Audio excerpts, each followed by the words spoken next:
And welcome back, Generals. Hey, we're talking with Generals, and we've got our host today. We've got Nick Aguirre, your ASB president.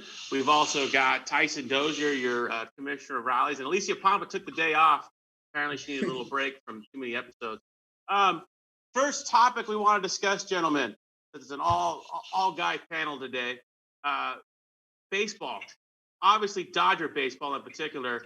World Series just happened. We all know we have some fans around here. What do you guys think of that? What do you got, Nick?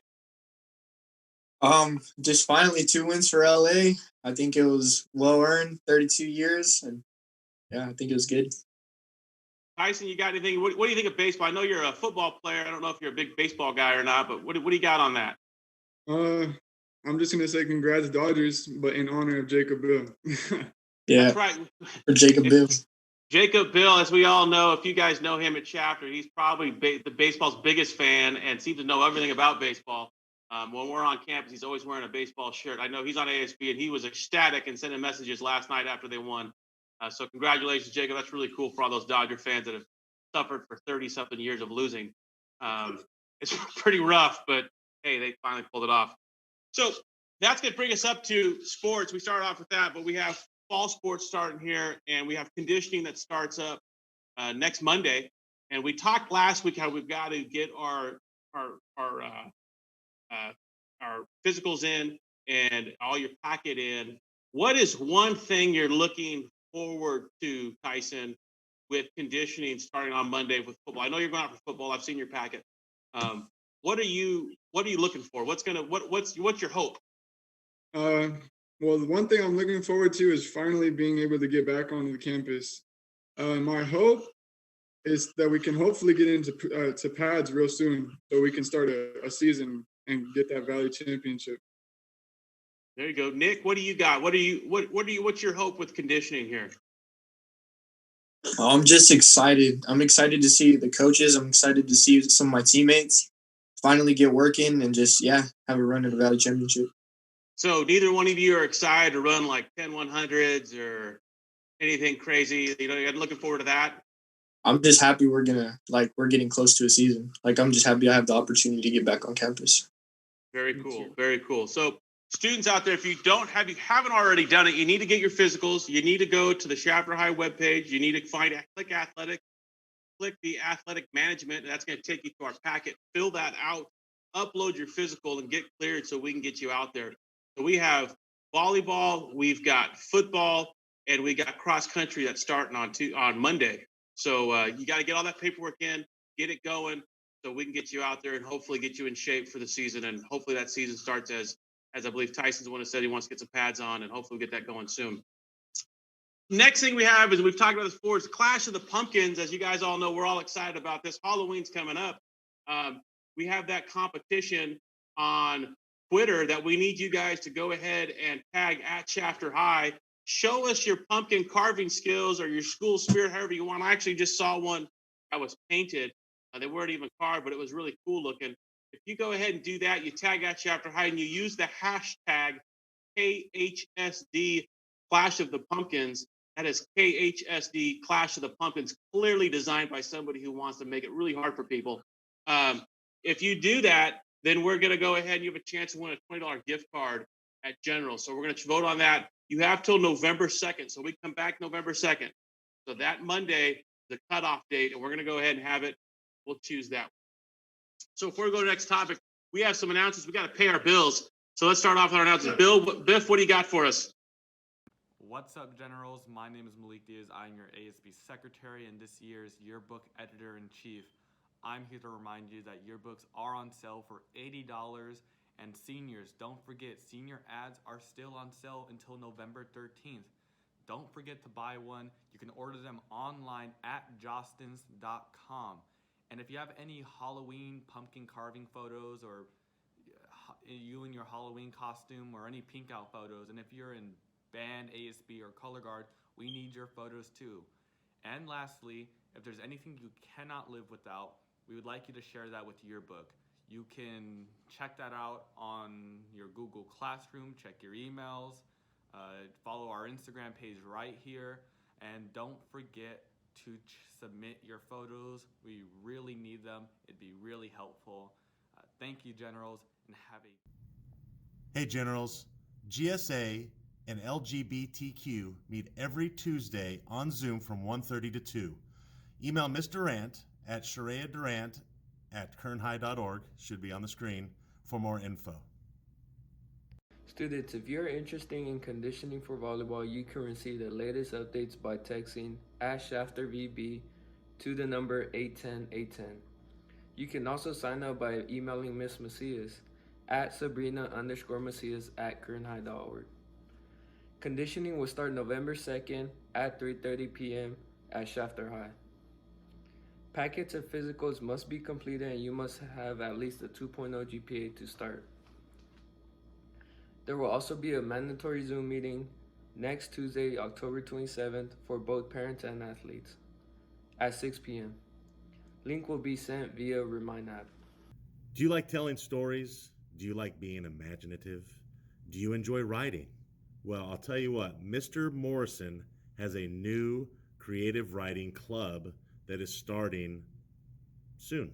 If you are interested in getting involved with it, you can email him at kevinmorrison@kernhigh.org, or you can text at SHS610 to 81010 for the Remind app. Okay? Hey, we all need some opportunities to blow off a little steam and relieve a little stress, and writing's a good way of doing it. So get a hold of Mr. Morrison. And thank you for those announcements. So we've had a common theme. This is our third show, and it's the one theme that I think everyone's in the same boat, feeling the same frustrations and have to deal with the same issues, the good and the bad, and that's distance learning. And so this week it was approached, it was given to us a topic that some of the students have been talking about the workload and what's expected of them and what teachers are providing them or giving them. So we thought today would be a good time to discuss that. So we're gonna go, Nick. What is your feeling on the workload and what expectations are from teachers per se, and then what are you hearing from your friends?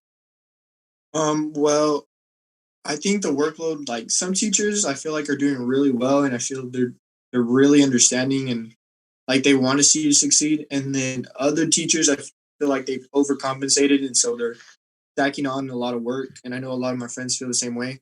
But there are those teachers that are doing really good and like trying to keep us on track. And yeah, so I just feel like it goes both ways. It just depends on the teacher. Tyson, what's your feeling? What are you hearing out there with workload? It's a lot. I mean, you go to each class and you're given about 2 or 3 assignments each class, depending on the teacher, like Nick said, but about 2 or 3 assignments each class. So you have 3 classes a day, and then they're either due the next day or the day after, and then you go to your next day. You have another 2 or 3 assignments a day, a class, and it's a lot. I mean, it's a lot of work to get done, and we may have a lot more time, but that's just more of a headache. Like we mentioned last week, a headache. So I mean, it's a lot of work. Yeah, I get that. I think from the teacher's perspective, and I understand your guys' workload is the teachers are still trying to get through and they're learning as this process goes through, but they've got curriculum and things they need you guys to understand and know. And I agree with you that in cases it seems like a lot of work, but at the same time, the teachers are putting in a ton of work and they're trying to figure out that delicate balance of what do I give, what do I don't give? Can the kids access this material at home? Can they not?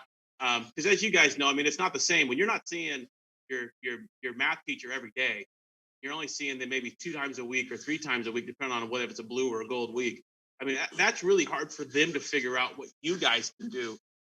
Just as much as I think you're trying to figure out the teacher and figure out what they really want to cover all those topics. I think overall it's a rough balance.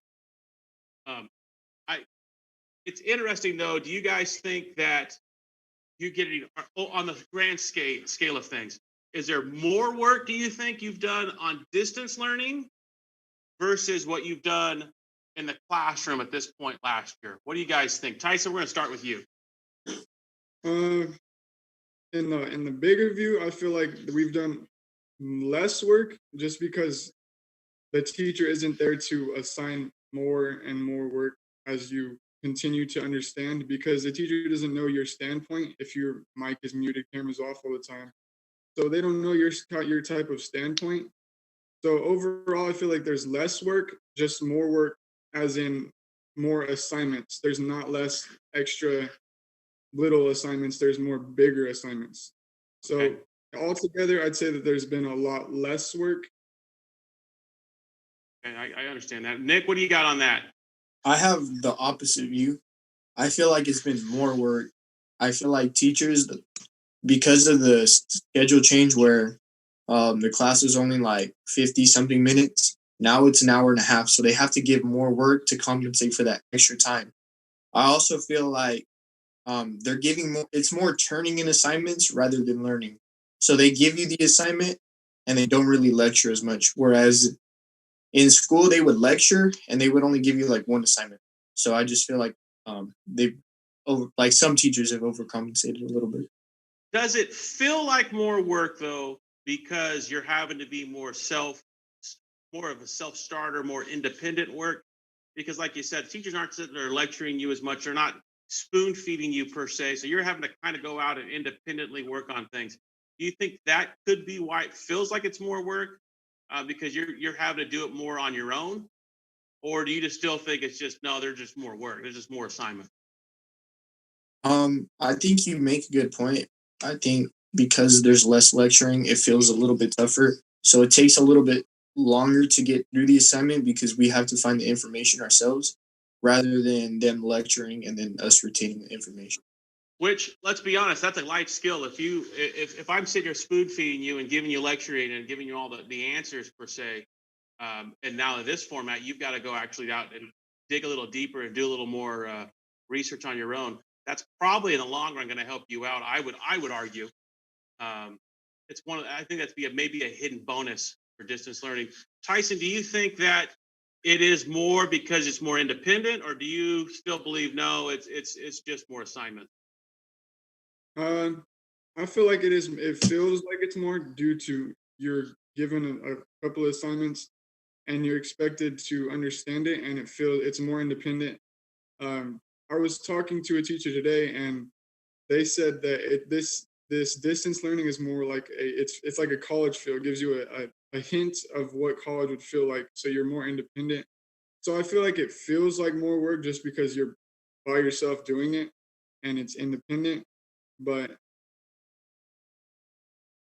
All right, that makes perfect. No, I totally get that. I do think it is more of a college feel. When I think back when I was at college, online learning was becoming more of the norm.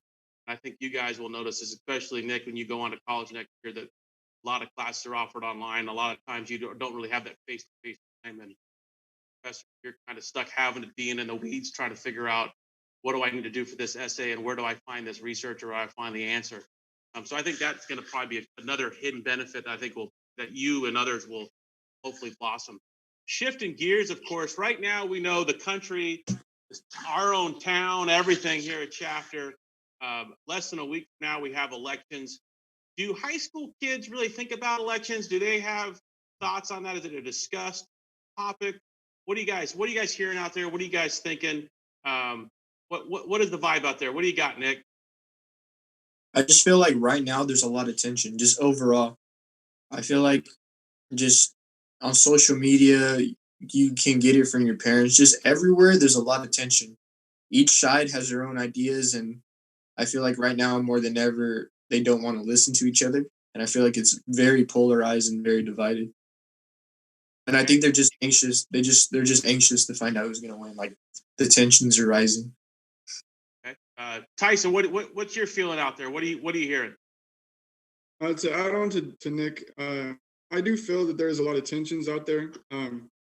And honestly, I think that it's not a good thing, the tensions and stuff, because it causes a lot of frustration, and which the frustration can lead to a hatred. Some people want Trump to win, some people want Biden to win. I mean, in our own city, there's rivalry between groups of three. Um, it's a lot of tension, and there's a lot of hatred between each other. Um, You have people who have opinions on Trump saying that he's the better president to win. There's people that have opinions on Biden saying he's the better president to win. And hatred is formed, and it's the same as bullying. I mean, we talked about bullying last week, and what is political wise, there's no difference between bullying someone at school and having a hatred for somebody because they like a different president than you do. It's just, it's not mature. I feel like everybody should respect another human for having another opinion other than theirs. And it's just how humanity is. We're going to have our own opinion. Yeah, I think you're probably from the kids' perspective. I think you guys are right on. It's always refreshing, you know, when I taught government that we had conversations like this, and it was a presidential election. Last time I taught government was 2012, and it was the same thing you're talking about right now. How the kids hear the polarization and the hatred, and it's kind of funny because you guys pick up, I think, more on the bullying aspect than the adults do.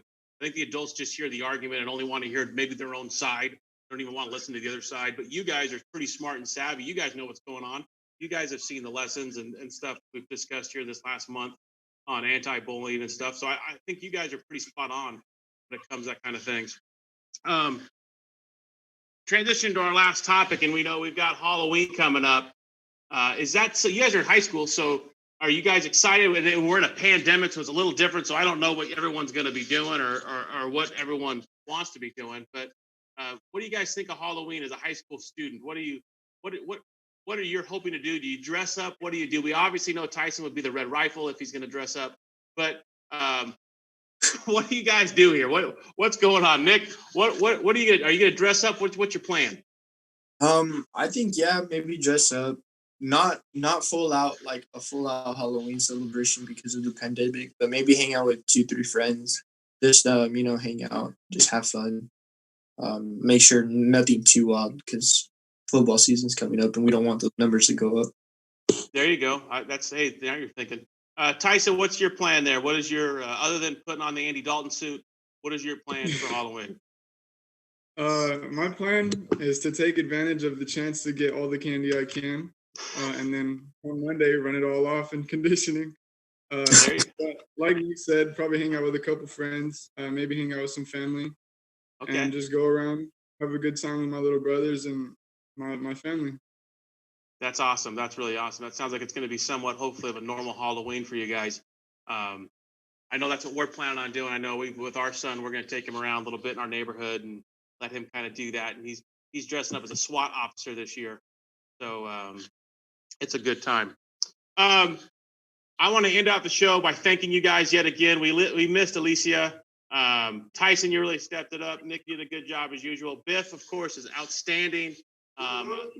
Biff is pretty impressive. I don't know if you guys know this. Biff is he is actually the third cousin to Corey Seager, so he's like a little celebrity we have around here. So it's pretty cool. A little bit of the Dodgers is right here with us in the studio. So I want to thank you guys for tuning in. See you guys next Thursday. And hey, out there, Generals, keep going. Keep doing what you're doing. We appreciate you. We love you.